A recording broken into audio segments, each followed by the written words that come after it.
Okay, I want to do a video on how to use Redfin for analyzing an ARV in a market that one uses Redfin, but also um, that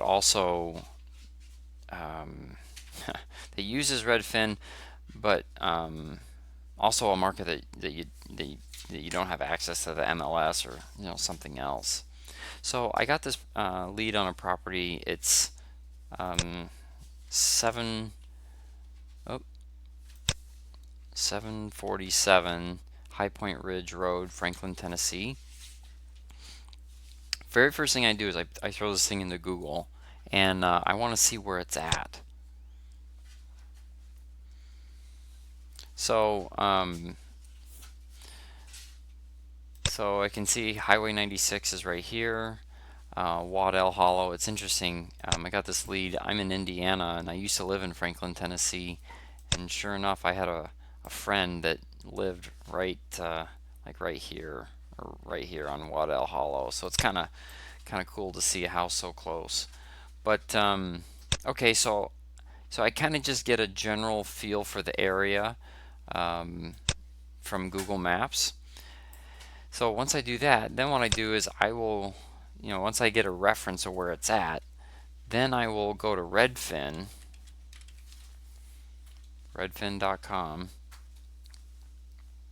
and I've already looked at it, so it's already typed in there. But High Point Ridge Road, Franklin, Tennessee.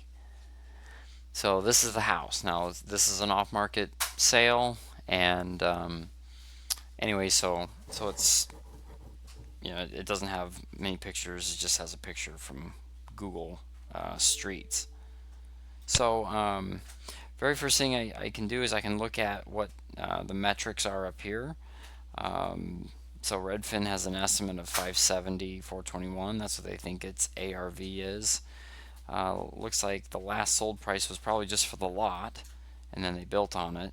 So that's old news. Doesn't have the beds. It does say it has 4 baths, which is interesting. It has that, and then it has the square foot, and then the price per square foot based on you know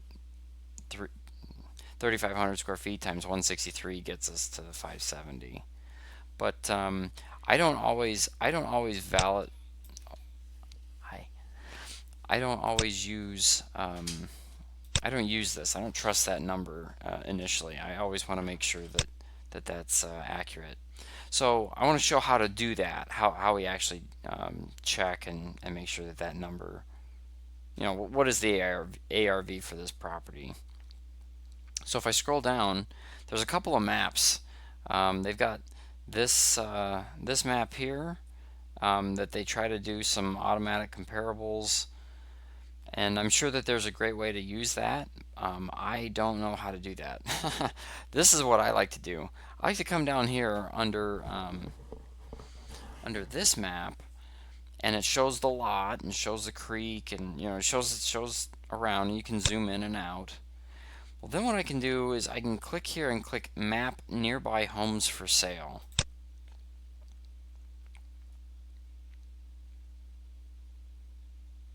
What it does then is it takes us to a new screen. There's that property that we were just looking at right there in the corner. And then what I can do is I can come up here under More Filters, do a drop down, and right now it's showing condominiums and townhouses, all this stuff right here. I don't care about that. What I care about is sales records. Okay? And then what I'm gonna do is I'm gonna show it for the last year. Now I could put more filters on here like bathroom, square foot, whatever, but for this case I don't want that. So I'm just gonna hit update search. And if I wanted to, I could also put in more filters right here, the price, beds.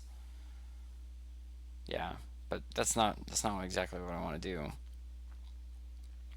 So off to the left, there is this aerial view map, and you can zoom in and out.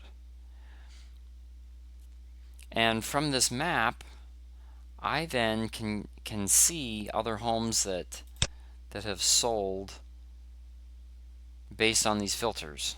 Okay, so you can see this is the neighborhood. It kind of has, a little drive over here with a cul-de-sac there, and then it kind of curves around. Our house, the one that we were looking at, is right there on the corner, and so it kind of curves around this hill to other homes.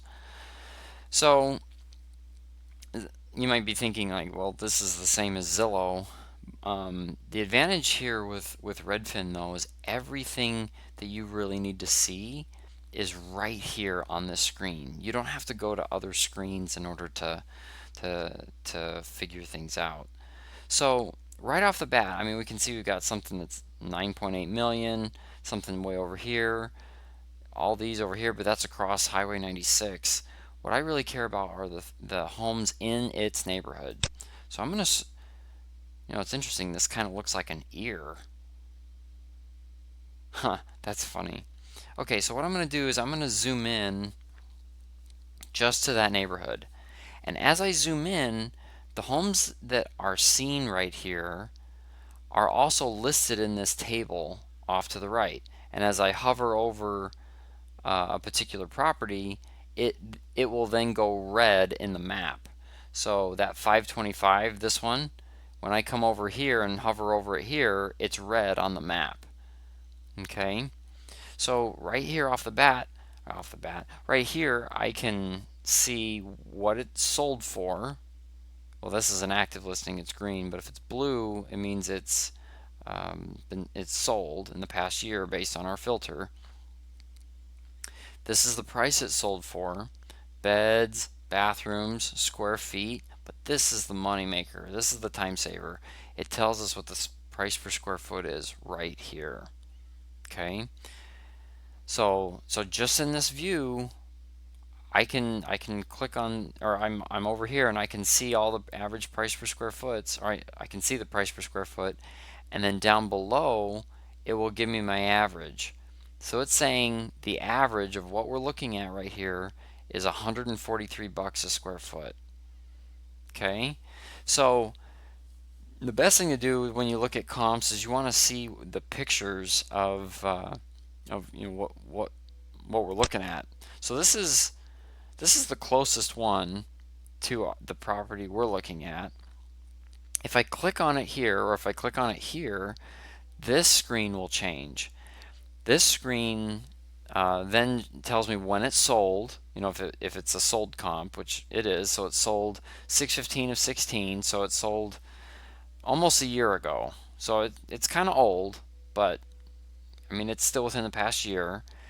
And then I want to see pictures. Now in Zillow, I have to click on the property, pull it up. I lose the place where I'm at. I lose this screen.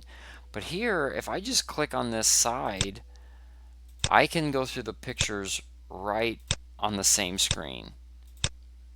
Okay, so you can go through. This is a pretty high finished house. It's got some really nice crown molding and did some work with the paint. Nice tile work. I'm just clicking through here pretty quick. But yeah, okay. So this is the house, all brick house, really nice. Backs up to woods. That's a really nice house. It sold for 143 bucks a square foot. Okay, and it's 9,000 or 3,900 3,900 square feet. Now 747 square feet, 747 High Point Drive or High Point Ridge is 3,000 square feet. This is one dilemma. This is one thing about Redfin. Once you click on Expand Map in order to get to this view overall, it does change your tab. So we're just going to go back to it and pull it up. Oh, there it is right there. So we'll just go ahead and click on that. Oh, so it's 35 square feet. I'm sorry, 3,500 square feet. Okay, so that one sold for 143. If I, this other one 3,900 square feet. Let's click on this. Where is this one at? So I clicked here. It's there. There are no pictures, so I can't really tell the quality of it. But it is 134. Where's this one? This is 3,600 square feet. It sold for 127. Click on the pictures and kind of go through that.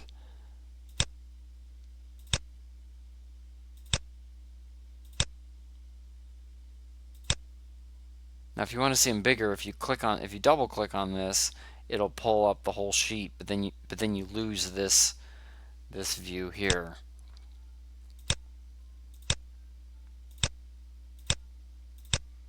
So anyway, so that's a pretty nice house. I mean, they did a good job on this, and it sold for 127.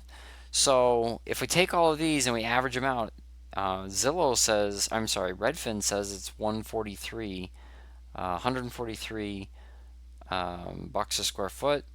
This is the average square foot in the area, which is pretty close to what we're looking at, and the average price is 474,000. So if I come back to this tab on High Point, Redfin is actually saying it's worth 570 at $3,500 a square foot times 163 bucks a square foot. So that's actually $20 more a square foot than what the average of that neighborhood is. So that I would be a little bit concerned even assuming 570. I would be conservative and say that it's probably the 143. Now maybe there's special features about that about this house that set it apart. Like it looks like there may be more land. Well, I don't know. We can go back and look. It's this triangle right here. Nah, it's not more land. I don't know. I have to see, if there's any special features, but looking at these homes, these are really nice homes. They all have crown molding. Man, I mean that's a really nice house. I kind of doubt that this house is gonna be, have a higher quality level to command, much more than what the average is. So anyway, so what I would do then is I would take that 143. Let's go back to the calculator. We'll take the 143 price per square foot times 3,500 square feet. So that this house really should be in the neighborhood of $500,000 ARV. Okay, so and just looking at the map overall, we do have a 623,000. That's bigger square feet.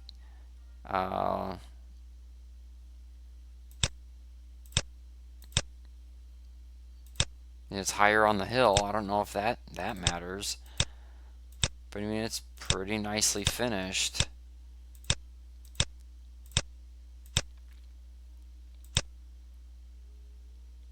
That's interesting. Ooh, that's really interesting. 2 pedestal sinks. It looks like a bathroom at a restaurant. But anyway, so 500 is probably the ARV that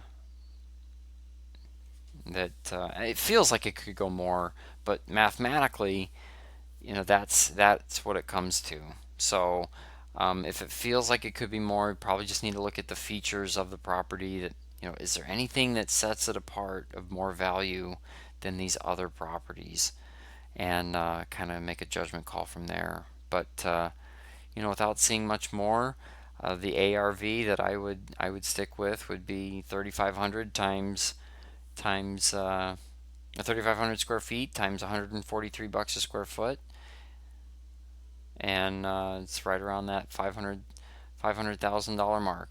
So, okay, hopefully that was helpful in learning how to use Redfin to analyze properties. Oh, one thing I forgot. There's one other great feature about Redfin is that you can come here at the bottom. Now, sometimes you have a lot of properties listed and you have to scroll to the very bottom. If you scroll to the very bottom, you can click download all,